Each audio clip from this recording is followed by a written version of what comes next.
Welcome back, folks. This is Tommy, Help with Gadgets, and we've got a cool knife to do a review of today. This is the new breed EDC Clydesdale. It's made by Mark over at, or otherwise known as Luke 10 Techs. He has a YouTube channel where he does some neat design work on using CAD while on screen, while on the live, which is pretty cool.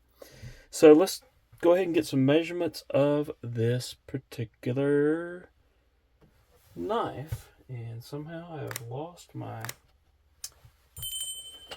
measuring device. Here we go. Let's go ahead and look at this. Looks like about a 3.4 inch on the blade itself. You're looking at 7.5 inches on the overall length, which is pretty cool. Let's get a scale up here and see what we got here. Tear that out and set that there. 4.75 ounces. 4.7 ounces. Right around 4.7 ounces. So it's not all very light, but it's also not over that 5 ounce mark. So let's go ahead and compare it to some knives that I have here today. This is the Ozark Trail. And let's see, what else do we want to put on there? Let's do the Vosteed Acorn. Let's get a couple more out here. Let's do the North Arm Sky High. And the Benchmade Osborne 940.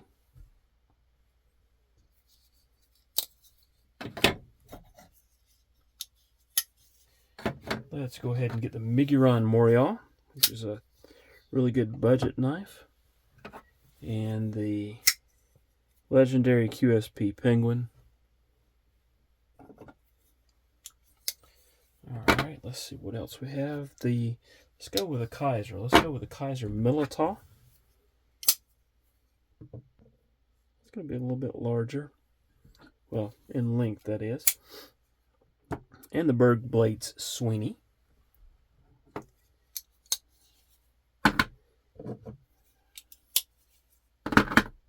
Let's go with the CJRB Feldspar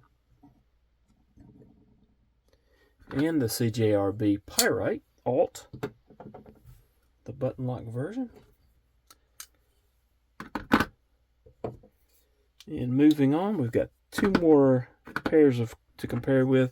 This is the Demko Shark Cub and the Kaiser Sparrow.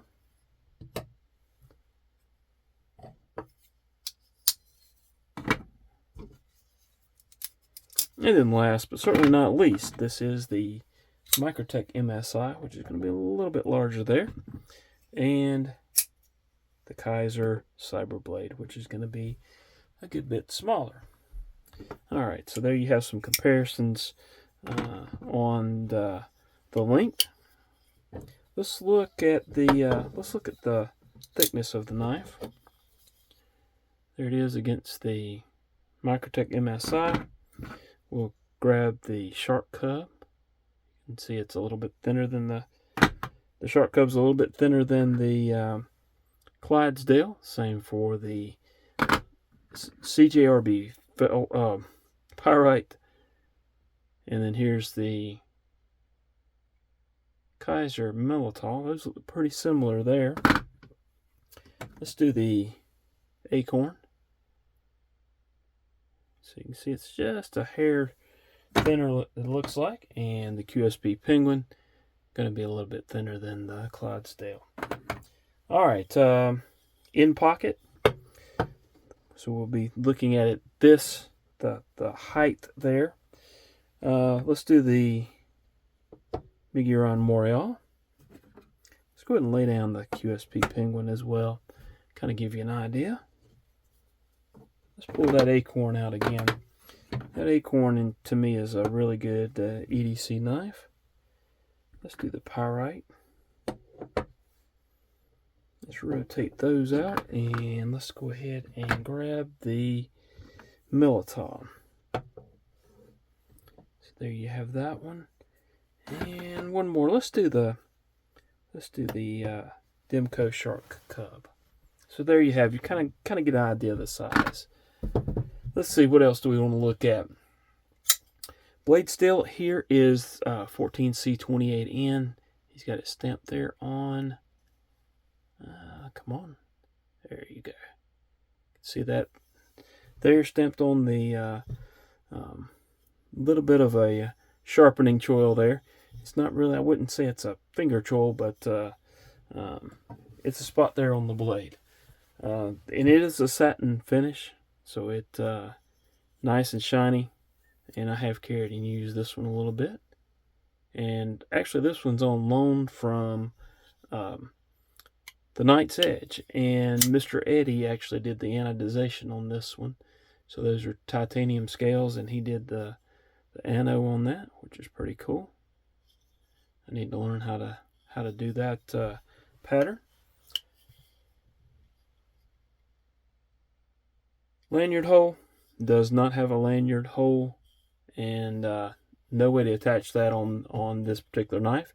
If that's a deal breaker for you, you may want to look at something else. But really clean lines, really smooth lines on this particular knife. All right, here on the top, there's some jimping on top of the blade. There is a spot here to put your finger as such, and even if you're doing a pinch grip and you need some to put your finger there, from what I understand, those cutouts are for that. Easy access to the lock bar, as you can see here, and not a problem at all disengaging that blade. Opening methods, we're looking at a reverse flick, a very long opening hole there, which you can actuate in pretty much anywhere along that. You can open it with your thumb, get it up in that upper area, and it's also a front flipper, so that's makes it very easy to open, very easy to manipulate, and it also gives it a little bit of a fidget factor, coolness quotient there. So there you have that part.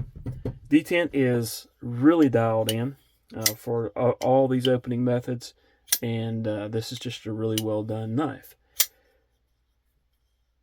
The price, 14C28N, titanium, satin finish. This is a knife made by Kubi as the OEM, and from what I understand, the pre-order for these was about $115, and then I think they went on sale for that for about $125. To me, that's a very, very, very fair price for this knife. Really good knife. You can see the pocket clip, and in fact, probably the pocket clip's one of the little nitpicks that I had that I didn't care for with this knife so much. It doesn't go in and out of pocket really good, in my opinion. That's a really steep ramp on the clip, and it's a fairly tight clip, so it doesn't get in and out of pocket really well. So fit in hand, ergonomics, feels really good, and I really enjoyed carrying this knife. I carried it several times and really enjoyed just manipulating it, opening by the various methods. I like the blade shape. I appreciate the detail with how your finger fits into this scoop here, or if you're gripping the blade in a pinch grip, that you can put your finger up here and have some control as well. Let's take a look at how it looks in the pocket, and if I can get this to slide in very easily. Let's keep that stretched out. Okay, didn't do too bad there. That's how it looks in pocket. Not a problem at all. Looks pretty good.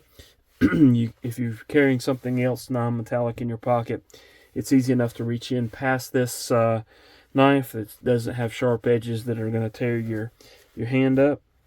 But overall, this is a really cool knife. I like it. I would say that this would be one that I recommend. I don't know if he's going to do a V2. I think there's some talks about it, but I don't know that he has actually made that decision. If they do, then I would definitely say this would be one that I would like to grab, especially the price point.